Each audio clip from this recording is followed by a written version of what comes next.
But I realized that this may be the most important thing I ever did in my life. And it was like a freight train of good that I almost couldn't hang on to because it was just too much. But I totally in an unplanned, uncharted way, after this book, I got reconnected with an old friend on Facebook. And this is the girl whose son died of cancer. And I hadn't spoken to her in 30 years. I think it was God, but everybody can put it in their own context. And I came up with this idea. I was going to start sending this pair handwritten notes while they battled this cancer.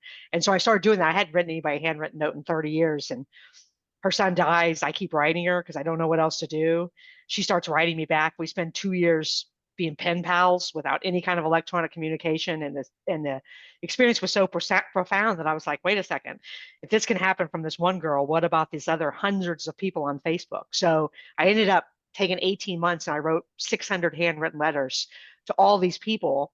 And I wrote a book about that and I speak about that. So I realized that this may be the most important thing I ever did in my life. And it was like a freight train of good that I almost couldn't hang on to because it was just too much. But then once I got over the halfway point, people were expecting their letters then. And I realized again that this was going to be probably the most epic journey I ever went on. And so somehow, some way, I wrote 580 handwritten letters.